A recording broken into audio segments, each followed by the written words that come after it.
So, what does this music add? Handel's setting follows very classical norms, and you could do an analysis in the same way that we did in the last unit.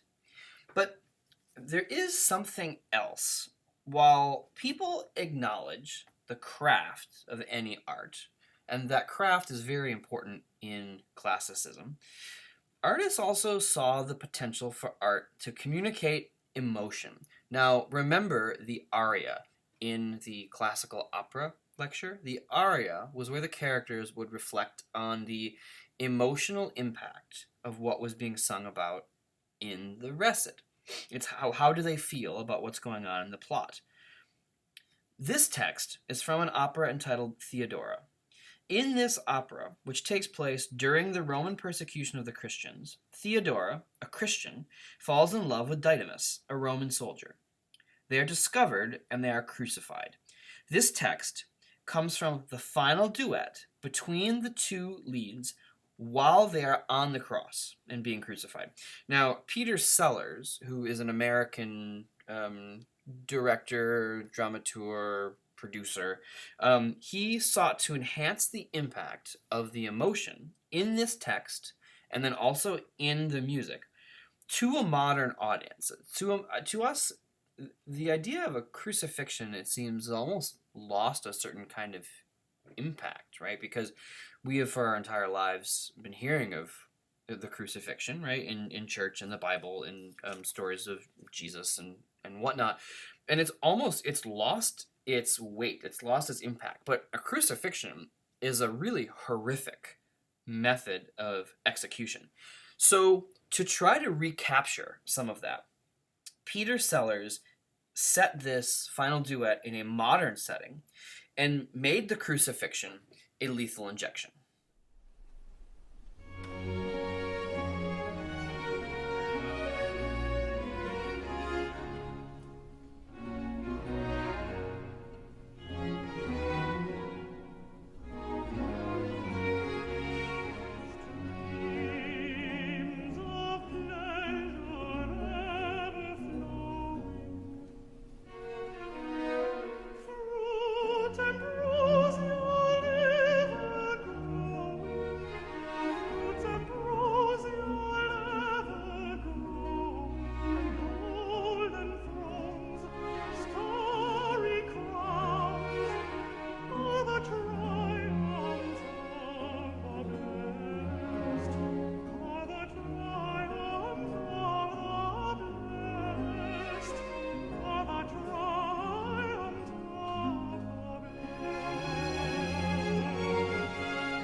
Now, I don't know about you, but there's something about that setting and about this production that is almost stomach churning. I think Sellers does a really fantastic job of recapturing some of the horrors, at least, of a crucifixion by setting it in a more modern context that we can wrap our heads around a little bit more, and which we haven't already been sort of desensitized to.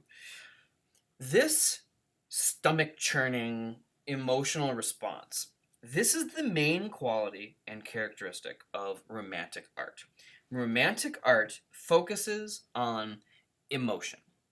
Now, Romanticism was primarily a movement centered around Europe and originating around 1800. So in the classical era, we spent most of our time in the 18th century. We're now moving into the turn from the 18th and into the 19th century. So from the 1700s into the 1800s.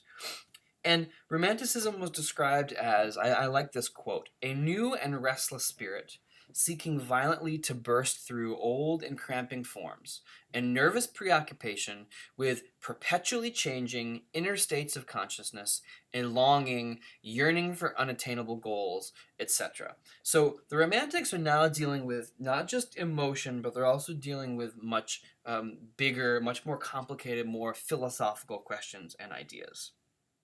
But again, the emotional quality is the main point. But remember that Romanticism grew out of classicism.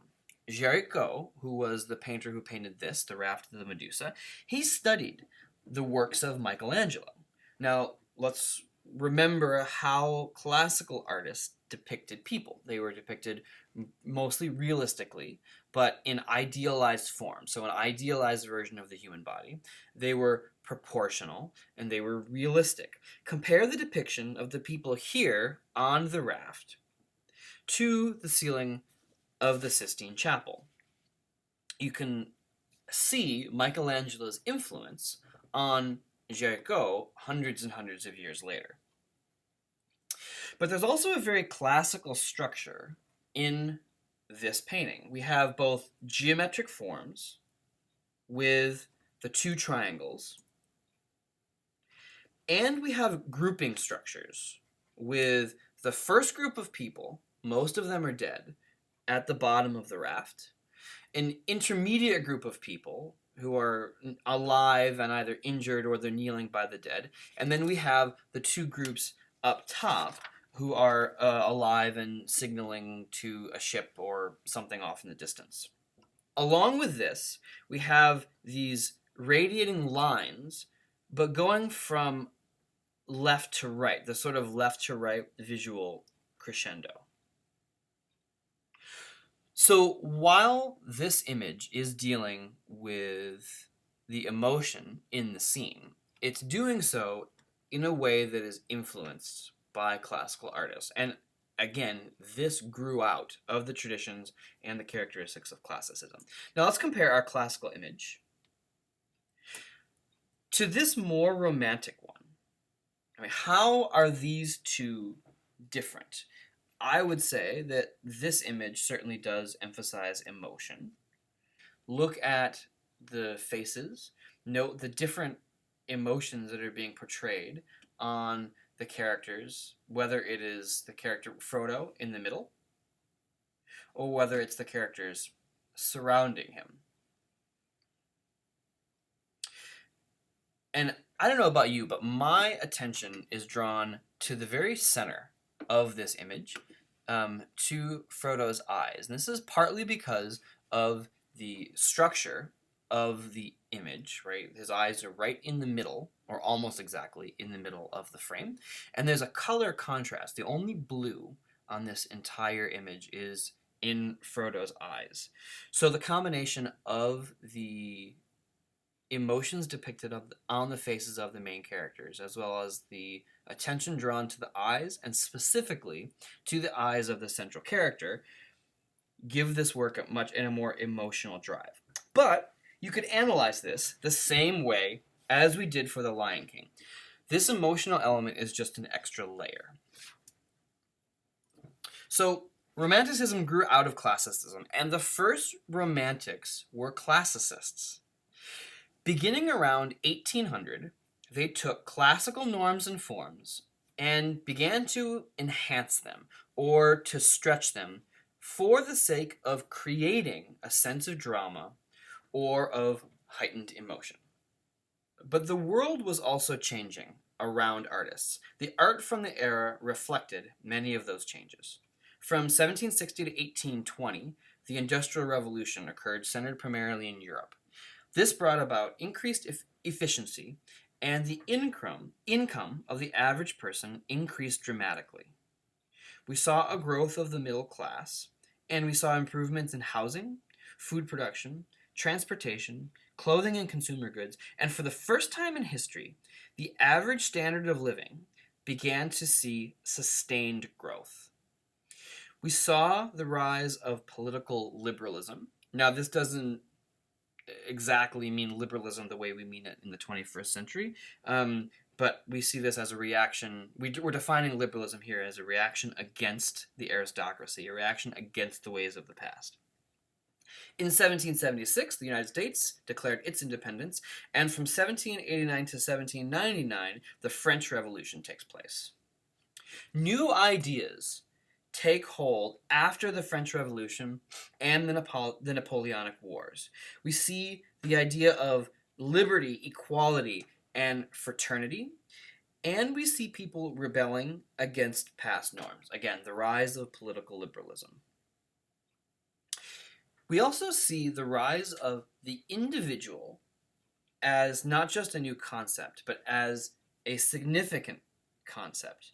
So one is not just the subject of a French king or an Austrian emperor, but you are an individual who contributes to a society. The importance of the individual as a potent, enabling force began to take hold. The artist would reveal the world by revealing himself. So the aesthetic of self-expression became increasingly important. So that's the expression of an individual's ideas and an individual's experiences beyond simply an individual's ability to create a well-crafted work. Became a new driving force in artwork of the era. And the individual then has the right to life, liberty, and the pursuit of happiness. And we also see the rise of the nation as a concept, the nation being contrasted with a subject of. Art from the Romantic era began to take on distinctly nationalistic qualities. Part of this was due to the events of the time, and part of it was a reflection of these new ideas. But part of it was imposed on artists from the outside. And this is an important concept. Even if the artists themselves were not creating works that were about any particular nation, just by being French or being German, this became a part of your identity. People saw you now not simply as a painter who lives in a part of Europe we refer to as France, but as the subject of a French king. You are now a French painter. And whether you yourself saw yourself this way, you were a German composer.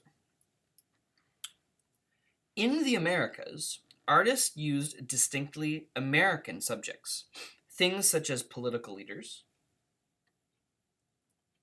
or the depiction of significant events. And the individual and their inner struggles became important subjects. So nationalism was an important quality that differentiated the classical and the Romantic eras. So we have classical structure with the addition of emotion to stretch those structures, with a little dose of nationalism. And these things combine to create imagery that should be familiar to us today. The ability to convey emotion and to do so in a nationalistic way is seen all the time, especially in this country today. An image like this is deliberately emotional and specifically nationalistic. But there's another element at play here. So we have the eagle, we have the flag, symbols of our country. Notice the mountains. This is tying in the natural landscape. The bald eagle itself, not only being a national symbol, but a part of nature. And the snow-capped mountains in the background, this association with nature fits in beautifully with the Romantics. Nature becomes a popular subject, and it's in this era that landscapes become popular.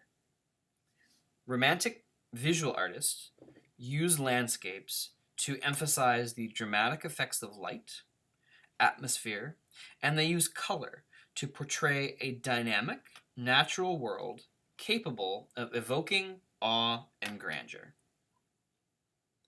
Some artists use those same elements to show a scene that is calm and serene.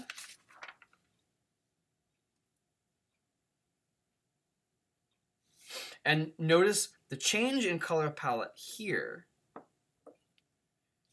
to show a scene that is grandiose, but also cold and stark. Also, note the similar color palettes between this image here and those in the Lord of the Rings. Now, the individual, combined with the fascination of nature and the social changes of the time, led to the adoption of the concept of the noble savage. Now, the noble savage was an idealized indigenous outsider who had not been, quote, corrupted by civilization. The rise of the Industrial Revolution led to people moving into cities and increasingly away from an agrarian way of life. This was sometimes seen as unnatural and as corrupting. In this era, society and education started to be seen as corrupting as well. And somehow there was just something more noble, something more pure about being uneducated and not part of a society. And we see this reflected in many of the paintings from the era.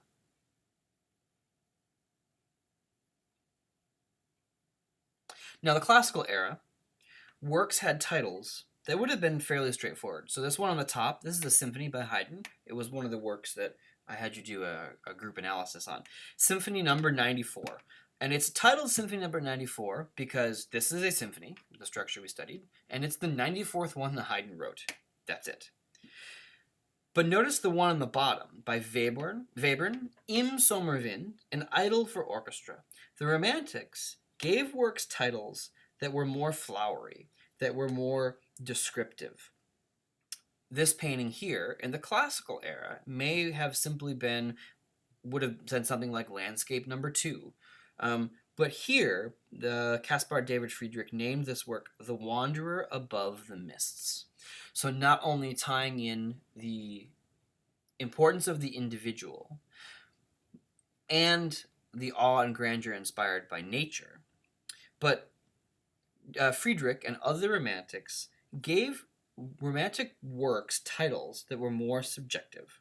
They were not quite as clear-cut.